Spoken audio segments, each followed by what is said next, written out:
Buenas tardes, mi nombre es Carla Sofía Sánchez Fernández. Actualmente estoy estudiando en la Universidad Virtual para el Estado de Guanajuato.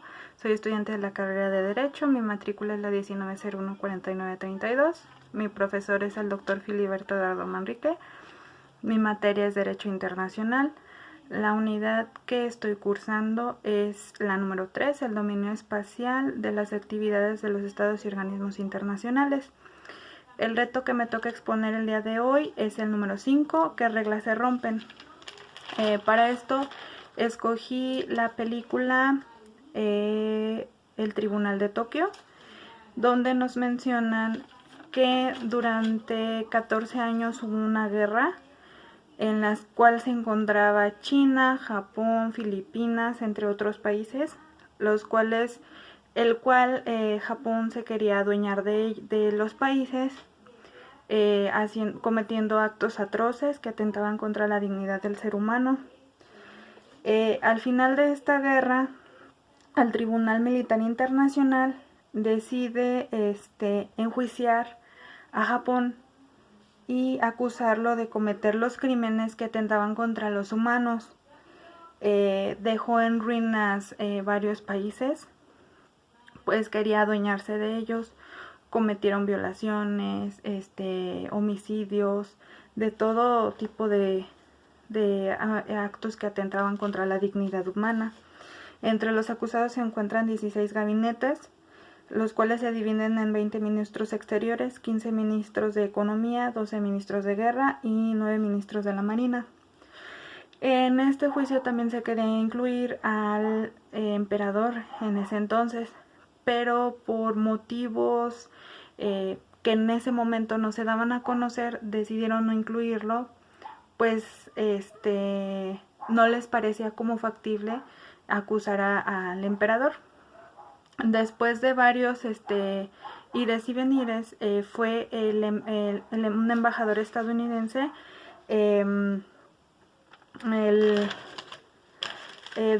Douglas MacArthur, para ser exactos era general. Llegó como embajador de Estados Unidos, donde encontró un país devastado, en ruinas, en principios, tradiciones y creencias. Al llegar, empieza a desmilitarizar a Japón, le quita armas, le quita todo lo que tenga que ver con la guerra, para así poder levantar al país sin ningún contratiempo de tener guerras o cosas así. Para ese momento Japón ya había quemado, ya había destruido todo lo que lo incriminara y lo pudieran culpar de todas esas atrocidades. El juicio contra los líderes japoneses empezó el 3 de mayo de 1946. Juzgaron a 16 gabinetes, como lo mencioné, 20 ministros exteriores, 15 ministros de economía, 12 ministros de guerra y 9 ministros de la marina. Pedían que el emperador decían que era inocente. Lo que ellos decían, Estados Unidos lo que decía era que debería de hacerse responsable, pues él era el que daba las órdenes. No lo relacionaron hasta que MacArthur envió una carta donde le dicen que si relacionaban al emperador, Japón se levantaría nuevamente y habría otra guerra mucho más fuerte que durará siglos. Después, pues se introdujo la democracia, que la introdujo MacArthur, liberando presos políticos, creando sindicatos, y fue porque primera vez la mujer pudo votar. Se hicieron protocolos para poder levantar la economía del país, para que existiera una mejor coordinación, para que todo fuera fraternal y no hubiera más guerras o entre ellos, pues, porque también llegaron al punto de quitarse la vida, de matar personas, a sus propios hijos, para evitar que otro país o que otra persona los gobernara. En ese juicio político fueron 11 jueces los que representaban las naciones del mundo. Todos pues eran de Oriente, ¿no? Ese mismo año se dio a conocer que los 28 oficiales militares y funcionarios eran culpables de esos homicidios y torturas. Uno de ellos, el general Okawa, quedó ya enfermo mentalmente después de trabajar con experimentos en seres humanos, en armas, después de, obviamente después de desarrollar todo ese tipo de eventos, ya quedó mal de la cabeza. Uno de los jueces que estaban en ese juicio decía que Japón no era culpable de haber cometido todos esos actos, simplemente estaba defendiendo su democracia y pues él quería imponer su democracia y pues para él no estaba mal. Y finalmente él se mantuvo constante en ese punto y al final del juicio, a pesar de que se dieron a conocer muchas entrevistas de los cuales mencionaban las torturas y a mujeres, niños y hombres, él seguía en ese pues muy bien establecido que Japón no era culpable. A pesar de esto, pues los países seguían en guerra porque no querían pues que ellos querían que se culpara al emperador porque el emperador era el que daba las órdenes, pero pues no se pudo hacer nada porque lo inmunizaron y no, o sea, no le dieron, o sea, no podían declararlo culpable.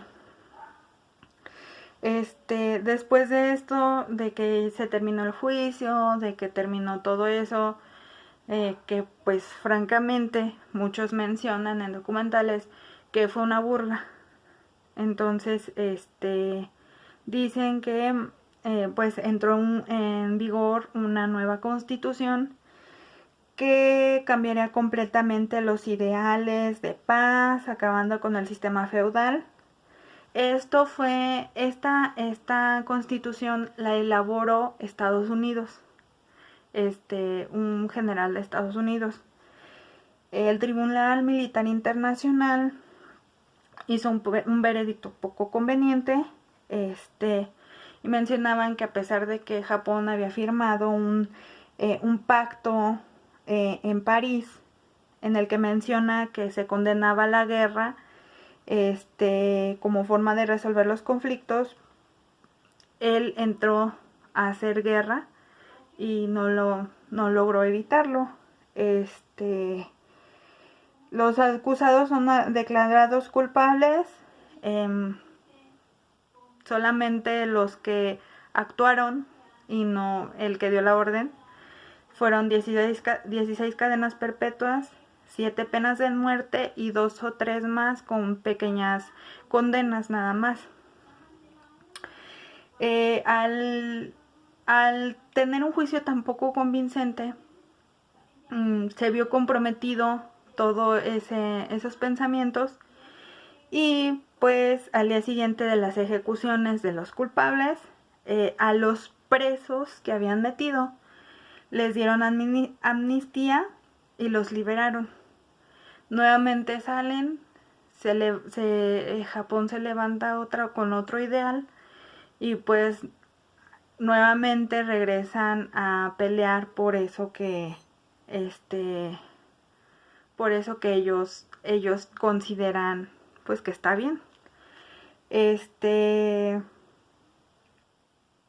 Después de todo esto, a mí me queda claro que no se respetan o no se saben respetar los pactos internacionales, que a pesar de que muchos países tienen la facilidad de evitarlos, antes ellos mismos hacen que esto se haga más grande. Y no se afectan ellos, afectan países que francamente no tienen las condiciones para salir. Afectan países que no tienen ni vela en el entierro, o sea, no tienen nada que ver con ellos, pero ellos quieren apoderarse de otros países. O sea, claro ejemplo, pues todo lo que estamos viviendo en la actualidad. Todo el mundo quiere apoderarse, o las potencias más grandes quieren apoderarse de los países pequeños y no respetan los pactos internacionales que se hacen, que es respetar lo que el otro país decide hacer dentro de su soberanía. Entonces, creo yo que pues por ahí nos falta como ser humano tener empatía, más que nada a los dirigentes de las naciones, que son los que son los que llevan a estas guerras, no secretarios, no militares, no, los dirigentes. Los dirigentes deben de tener un poquito más de empatía y no tratar al ser humano como un objeto.